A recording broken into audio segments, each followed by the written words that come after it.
All right, everybody, welcome back to the show.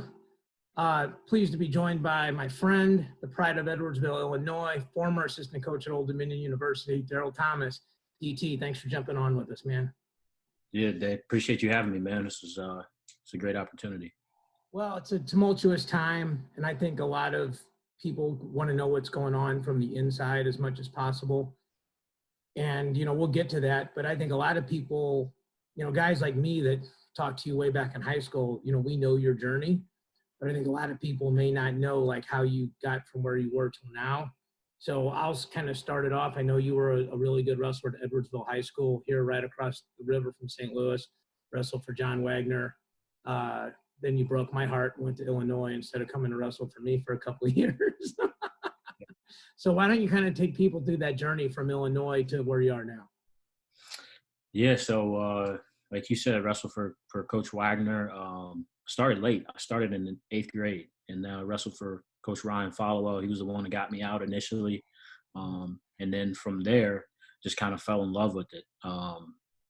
Was lucky enough to qualify for the state tournament my first year ever wrestling in IKWF, and then just fell in love and started doing off season to try to catch up because I knew I was behind.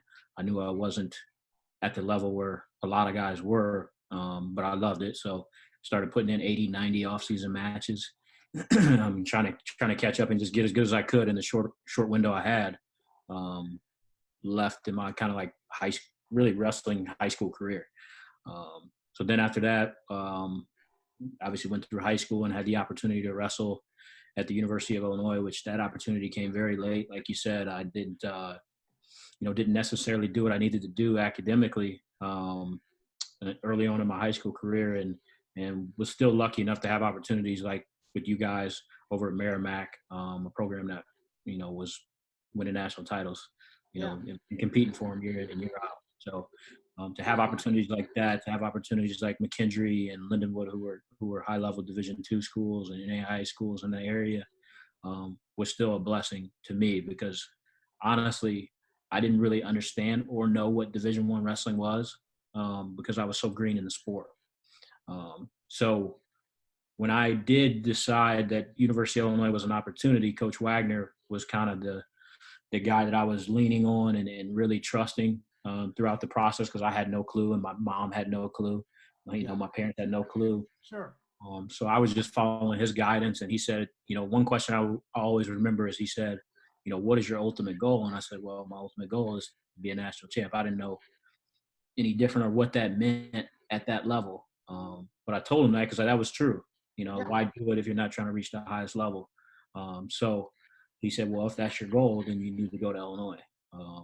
And I had a great financial aid package and the opportunity presented itself. And, I pretty much did it sight unseen. I had been there multiple times for Freestyle State and all that stuff. So when the opportunity presented itself, it was pretty much a done deal.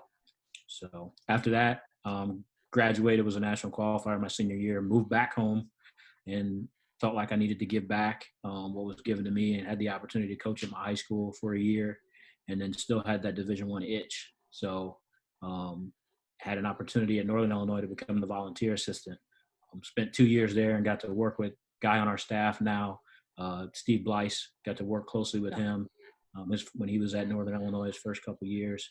And Austin Eicher, who was a MAC champion at 133, the Morse brothers, Sean Scott, who's now coaching at Kent State. So I got to really work with some great guys and be around a great program with Coach Ludwig and Coach Moyer, who are both still friends of mine to this day. So then after that, John Helgerson was a second assistant, and he was getting out of the sport basically. And I had the opportunity to take that position, and the Lincoln College opportunity came up.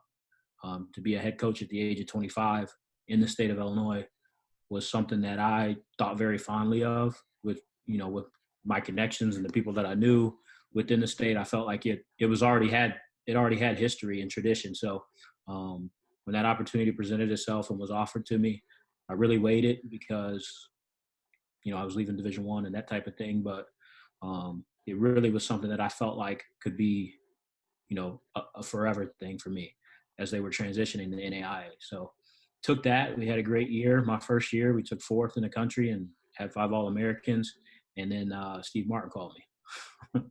And Marty Marr. Martin Martin, yeah, he called me. He left me an email, and he was just like, Daryl, what's your cell? That was it. I didn't really know him at It's, all. it's funny to jump in. He actually called me about you when that happened. Wow. I think he did his homework with several guys, Yeah. which is smart. Like, hey, some guys that like coach with you, other guys that kind of know you from a far distance, and kind of like a guy like me in between. And I think we'll probably get into that a little bit too. That's kind of part of recruiting, right? Which essentially is what he was doing, was recruiting you. Go ahead. Absolutely. Yeah. It's crazy how many circles it kind of came back to and how many people were connected to both of us when it all came together. But he did that, and then we talked for about an hour, and I'm like, man, I really like where I'm at. It's got to be the perfect situation. And he was like, just check it out. Checked it out. Loved the area. And one thing that really sold me was it was a lot closer to my daughter. She lives in Georgia with her mom, so it was a lot closer. It made seeing her a lot easier on both of us. Sure. So that made a lot of sense. And obviously we were rolling, and then get hit with a bomb. So Yeah. Well, let's talk about.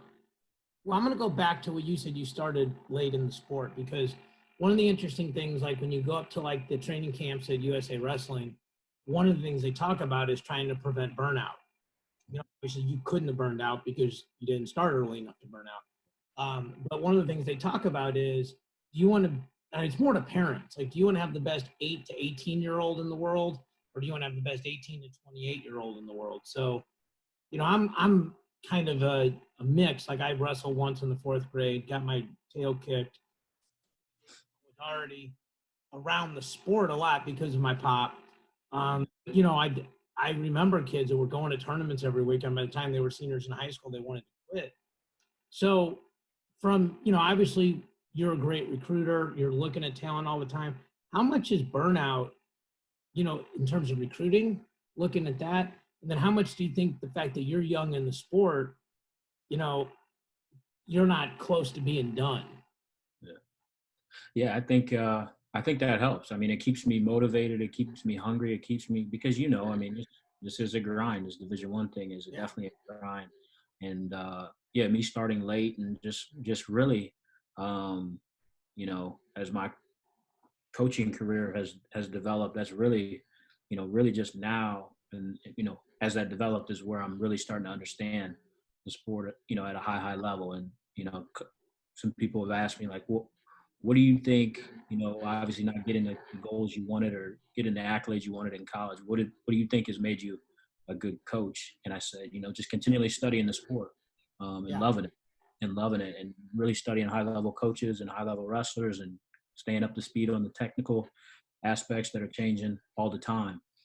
So I think, definitely starting late has continued to help me mentally love the sport and continue to love the grind.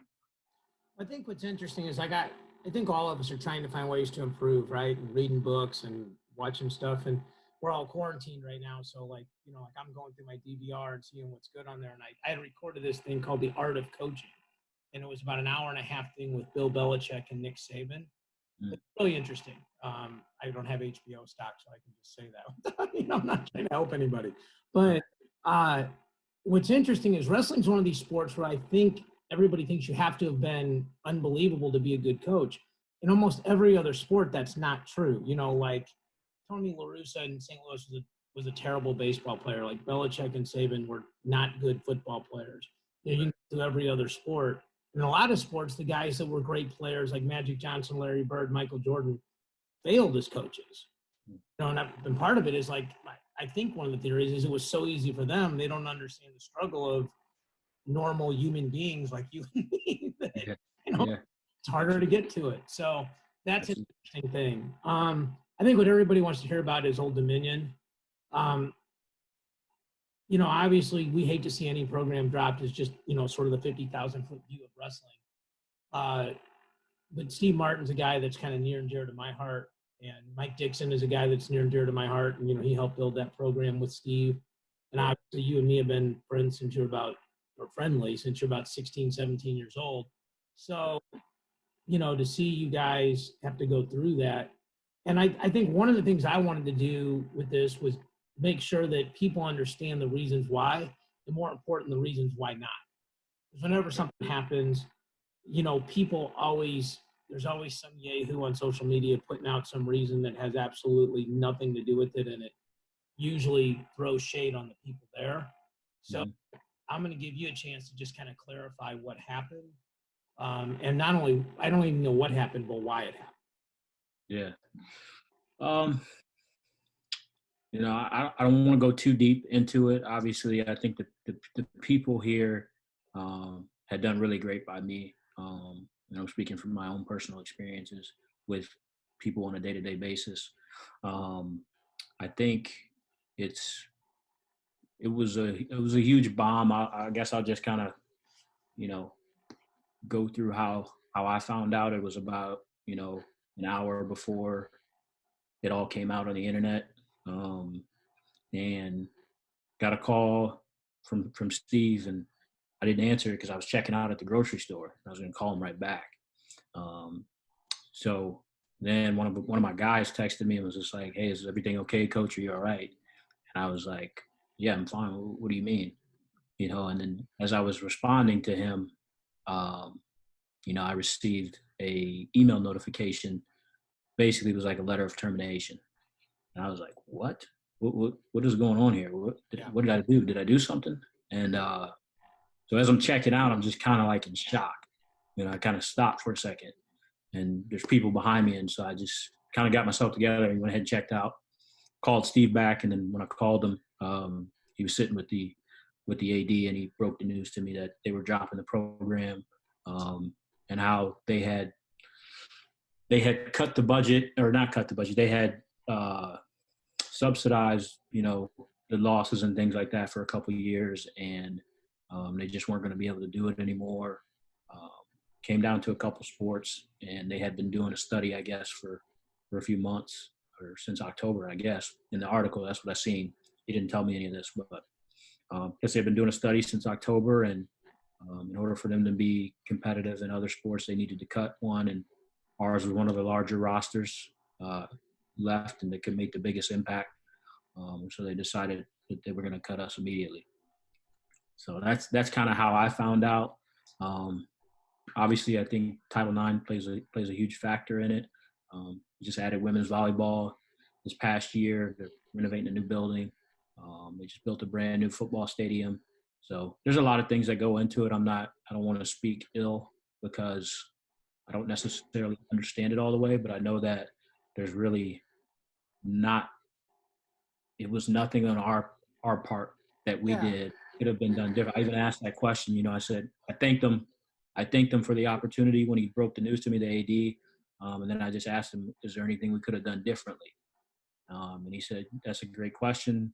He said, really, no, it really has nothing to do with you guys. It just has to do with the other, the money and the other side of things. So it's a good learning question. I asked a question, so I knew I was educated moving forward, and if I could have done anything differently, or we could have done anything differently.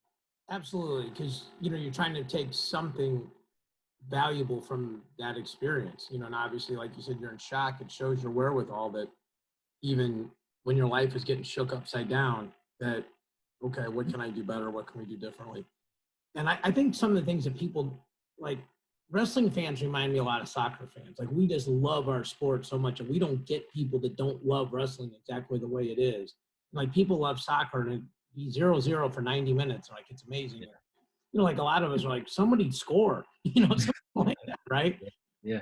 Just like wrestling, people love a 1-1 match if there's 6 grade scrambles, right? Like, because we appreciate it. I think higher level people do, right? Like, man, Daryl made a great counter to get out of a great shot by David. And then Daryl had David dead to rights, and he cartwheeled out, all this other stuff. In my dreams, I can cartwheel still. So, but I think what's important to understand is that wrestling is not a profitable sport. Like, it's not a self-sustaining sport, at least, right. Every level but the NAI level, which is a whole nother conversation. They look at a different business model. So it's always going to be in danger. Mm-hmm. Anytime you're in the red and not in the black, you're in danger. Right. The other thing is that, when schools make changes on the level of their football programs or other revenue sports, and that changes how much revenue came in versus before, or how much expenditures they were making before. Right. They're not going to change. They're not going to cut the sport that they made the change on. They're going to cut somebody else. Right. A finance guy. I mean, you know that we've talked over the years about a lot of this stuff. Like, I think that's important for people to get, that it isn't like XYZ coach at XYZ university did anything wrong. Like, they're coaching a sport that's not profitable. Yeah. Like, you know, and it doesn't, I mean, like, look, you guys get 9.9 scholarships if you're fully funded. But if you got 38 kids on that roster, I mean, you can argue, hey, we got 28 kids essentially paying full freight, you know, when you average it all out. You know, we're paying revenue in. I mean, I remember doing this argument at Merrimack, and it's like, I mean, that was a whole nother thing. There's a lot of shade going on there. But I mean, when people don't want to see it for how it truly is, and then the other thing is there's coaching salaries and recruiting salaries and travel budgets and all these other things. But that to be clarified. The other thing I definitely want to talk on about Old Dominion is Steve Martin. Yeah. I said this to you when you first went there. I said this to you off the earlier. I think Steve's one of the most misunderstood guys in coaching. For sure. He's the phrase I heard somebody say, he's like kind of a curmudgeon. You know, like he's got that little waddle and he's got that voice that's not very friendly if you don't know him, and kind of sets you a little bit. But the guy's got a heart of gold. I will just tell you one story for me with Steve was when we were recruiting at Merrimack, we had no budget. It was all whatever me and my dad fundraised or we paid for out of our own pocket. So I would fly out to Virginia Beach on my own. I would bug somebody to jump in a rental car, you know, coach, like somebody like you that had a rental car, like, hey, you're on the same flight. Yeah. Steve always found me a place to stay. You know, now the downside was I had to buy him food every night. But clearly it was a lot less money and a lot more fun. But Steve didn't know me that. You know, I wasn't doing anything to help his program in any meaningful way at all. He just did a lot of things behind the scenes that his character is different than his public image. Yeah. You've obviously worked with Steve side by side, elbow to elbow. You know, I thought maybe you could enlighten some people on what kind of guy Steve is. Yeah, I mean, that's the best way to put it, is misunderstood, you know, and for him though, he doesn't care. He doesn't care that, especially if you're not in a circle. So there's so many people that like myself and Blyce and anybody from the outside, like when we coached against you, like we hated you. You know what I mean?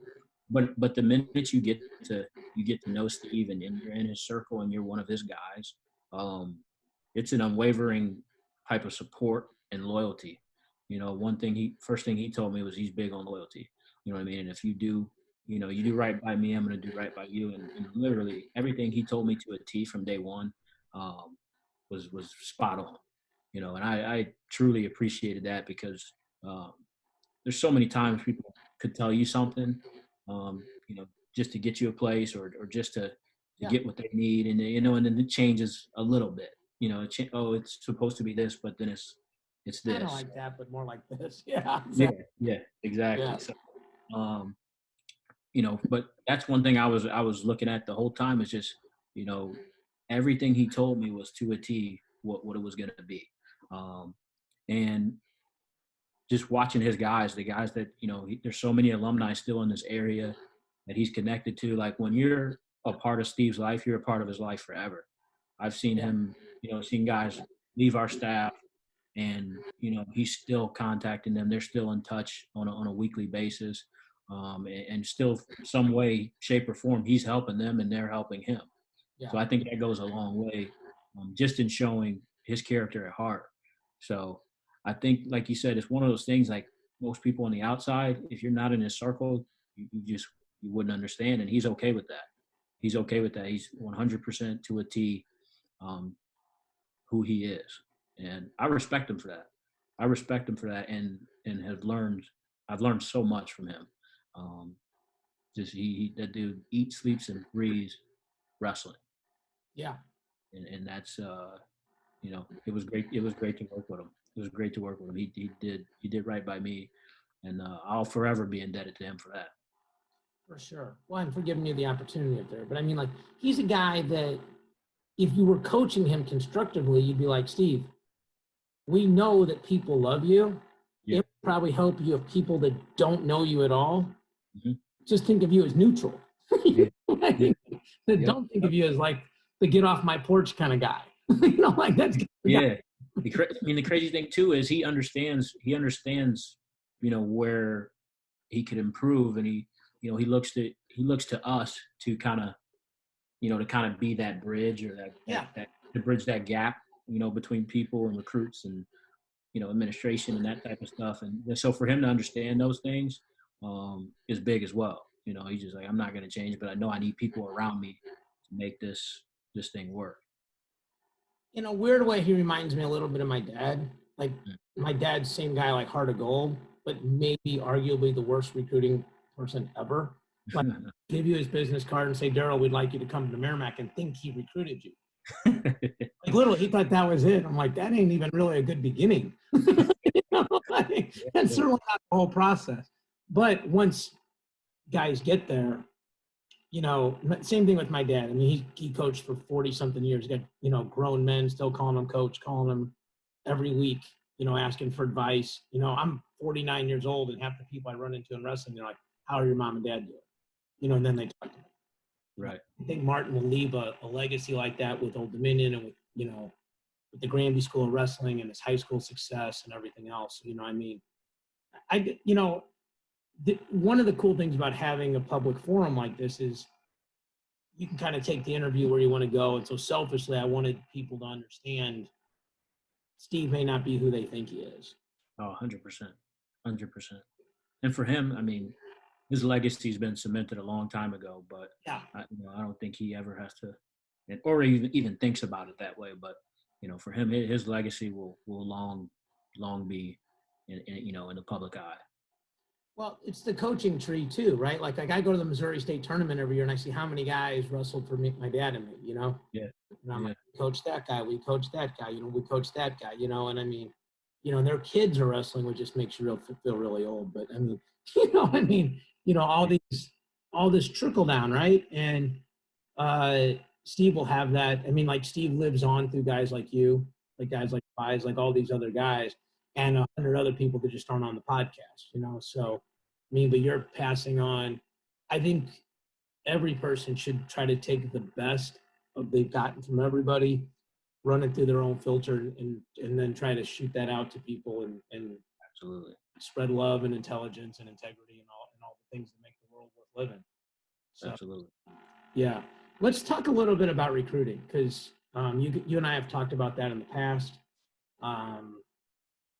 I'd like to think I was okay at it back in the day, even if I didn't get you. Got a few other guys who were pretty good. Yeah. You were like one of those guys that would have just made me look really smart, because nationally, and then you go win nationally. People think I'm some amazing coach. I know a lot of, I used to ask this question on every podcast, and you get the same answers. Like, you're looking for good social media, looking for kids that work hard, good grades, stuff like that. And kind of, what to avoid. Like, people are smoking weed on their Facebook or Instagram or something like that. But right. Maybe talk a little bit about how networking is important in recruiting, because I know how it helped me, but I'm interested. I don't think networking has probably changed that much, but I'm interested in your perspective. Yeah, I mean, I feel like, okay, let's say, for example, you find a kid in, let's say, Missouri, you reach out to somebody like you, hey, what do you know about this kid? Obviously, okay, let's say I've talked to the kid already. Sure. Talked to the kid, gotten a perspective, based on myself, but now I got to go get a couple references and figure out, from other people's perspective, what they think of this kid. I get text messages all the time from people. Hey, do you need this? Do you need that? What are you looking for in this class? I got a guy in Illinois. I'm not going to say his name on the air because, I don't want to give out his resource. Yeah. We all have a guy in each state. That's how it works.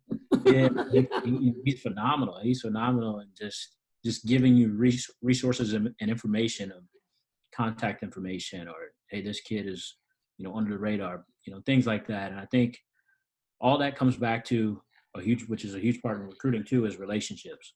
And getting to know somebody, and not necessarily getting to know them for a benefit, but just getting to know them, as a person, as a human being. And sometimes things just come back to you tenfold. Yeah. So that's one thing that I always try to do is, if I'm out at a tournament, or if I'm at the grocery store or anything, just try to be open and as genuine as possible if I'm in contact or in communication or whatever with somebody, because you just never know. You just never know who you're going to meet. You never know who's going to cross your path, and what they could say about you, or what they could, you They never are know. talking about you, good or bad. They're talking about you. Yeah. They're talking about you. So I just try to make sure I'm always, open and as genuine as possible. Definitely in public and things like that. So, but as far as networking, I think there's so many different ways. There's tournaments. There's resources online, on the internet, all that type of stuff. So this has got to be a tough time, just sort of personally. I mean, I think somebody told me, did you just buy a house up there? Yeah, we bought a house. Been about a year to the day almost. Bought a house. I obviously was locked in. Was excited to continue to help Steve and grow the program with Beasley and Blyce, and Lenny is our RTC coach, Lenny Richardson. Yeah. It was, like I said, it was just so many alumni in the area that were behind the program, and Steve did a phenomenal job fundraising and helping keep money in the program. So it just yeah, man, it sucks. It sucks, to be honest with you. And I know you won't take credit for it, but I'm sure you had a big hand in the recruiting, and your recruiting class this year was exceptional. Yeah. Now it's, we mentioned this on our podcast. The worst thing about the guys that are on the team that have eligibility and the recruits are this: they'll all find a home. I mean, especially the kids that you recruited that were good, they'll find a home. I mean, it's like pretty girls always find a date to the prom. That doesn't happen. But the money's a different situation. Yep. Most of these kids probably committed when they were juniors, when you were at, hey, we can promise you the most amount of money possible. Now, now schools are like scrambling.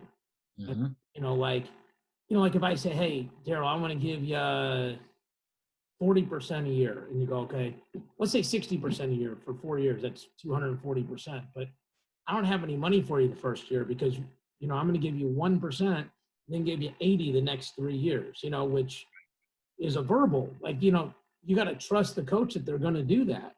Right. The contracts are year to year and all that other stuff. So, I mean, how has it been talking to those guys that you recruited and, I know the kind of person you are. You're going to help them find a home, I'm sure.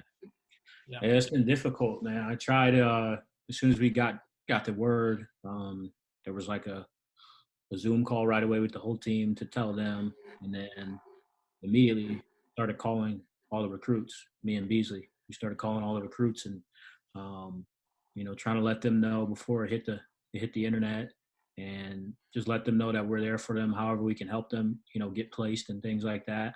And yeah, man, it hurt making those phone calls because you spend so much time developing relationships and getting to know these guys, and being invested in the end of their high school careers, and invested in them as people, and looking forward to helping them develop to young men as they go through the program in the next 4 or 5 years of their life.